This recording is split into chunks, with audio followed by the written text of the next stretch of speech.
Salam Indonesia, salam Nusantara dari Sabang sampai Merauke, dari Miangas sampai Pulau Rote. Mantaplah iman kita, mantaplah kasih kita, mantaplah pengharapan kita. Tentunya dalam Yesus Kristus menjadi Tuhan dan Juru Selamat kita. Percayalah kepada Yesus, engkau dan seisi rumahmu akan diselamatkan. 5 menit bersama dengan firman di pagi ini, doa dan harapan saya firman ini menjadi kekuatan bagi kita untuk melakukan aktivitas kita dalam terang dan kebenaran firman Allah. Mari kita tunduk kepala dan kita berdoa. Tuhan Yesus, kami bersyukur dan berterima kasih kepada Bapa di surga. Kau adalah Allah yang sudah menjadi manusia, dan kami bersyukur dalam nama Yesus. Haleluya. Amin. Kita membaca dalam Yohanes 1 ayat 14. Firman itu telah menjadi manusia dan diam di antara kita, dan kita telah melihat kemuliaannya, yaitu kemuliaan yang diberikan kepadanya sebagai anak tunggal Bapa, penuh kasih, karunia, dan kebenaran.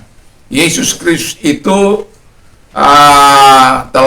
firman itu telah menjadi manusia, dan kita tahu dalam kemanusiaannya dia 100% fully human dan fully God. Jadi dia 100% manusia, 100% Allah. Dalam kemanusiaannya, ia menjadi 3 hal yang dia lakukan dalam kemanusiaannya di muka bumi ini. Yang pertama dikatakan firman Allah adalah the perfect teacher, guru agung. Jadi dari dialah segala hikmat pengetahuan yang dimiliki oleh manusia ini. Dan itulah sebabnya dia menjadi pengajar agung dan dia menjadi guru agung.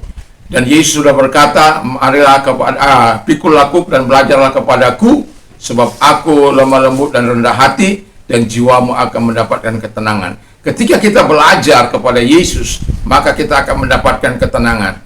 Kalau ada orang belajar kepada guru, tapi membawa gelisah karena dia ajari mencuri, diajari melakukan hal-hal yang jahat dan lain sebagainya, tinggalkan orang seperti itu. Tapi kalau engkau diajar hal-hal yang baik, berupayalah untuk tetap tinggal di situ dan bertahan sampai menyelesaikan apa yang dituntut. Dan guru agung Yesus Kristus itu memberi yang terbaik. Dan ketika Anda membaca khotbah Yesus di bukit, maka Anda akan melihat bagaimana pada akhir ceritanya, orang-orang yang mendengarkannya berkata, orang ini mengajar dengan penuh kuasa. Karena apa?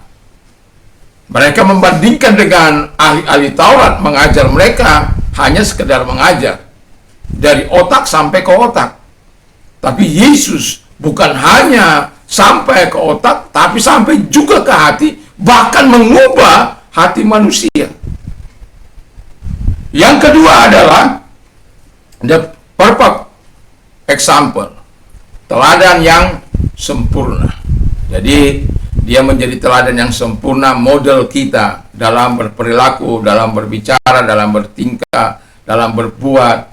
Dia mengajar kita bagaimana hidup dan memberi, bagaimana hidup berorang tua, bagaimana hidup dalam menjalani kehidupan di masyarakat. Kita harus menjadi terang, menjadi teladan. Bahkan firman Allah, engkau adalah terang dunia. Terang itu bersinar di dalam kegelapan. Bukan dunia yang menguasai kita, tapi kita yang menguasai dunia. Tetapi ada banyak orang dikuasai dunia dengan perilaku yang tidak baik dan benar. Lalu yang ketiga adalah the perfect sacrifice. Jadi Tuhan Yesus itu menjadi korban yang pengorbanan yang dia lakukan sangat sempurna. Karena apa? Dengan korbannya itu dia mati di kayu salib. Kita tahu untuk menebus manusia yang berdosa, dan itu sangat memuaskan hati Allah. Itu karena dengan mati di kayu salib itu menggerakkan atau membuang segala dosa-dosa kita, dan kembali kita berhubungan dengan Allah. Jadi korban Yesus itu menyenangkan hati Allah, membuat hati Allah terbuka bagi kita kembali untuk kita memiliki keintiman dengan Allah. Ketika kita intim dengan Allah, saya yakin selalu ada pertolongan, selalu ada jalan keluar yang Tuhan berikan bagi kita. Di dalam dunia ini menjalani hidup ini, mari kita ikuti teladan firman Allah, karena itulah cinta kasih Tuhan dalam kehidupan kita. Mari kita suka berdoa, mari kita suka membaca firman Allah, sehingga hikmat Allah ada dalam hidup kita. Kita bisa menjadi teladan dan contoh, dan juga bisa berkorban bagi keluarga, setidak-tidaknya bagi keluarga yang kita cintai. Mari kita berdoa. Dan Tuhan Yesus, terima kasih buat firman-Mu, biarlah kiranya Engkau memberkati kami. Dalam nama Yesus kami bersyukur dan berdoa. Haleluya. Selamat pagi, Tuhan Yesus memberkati kita semuanya. Haleluya. Mantap.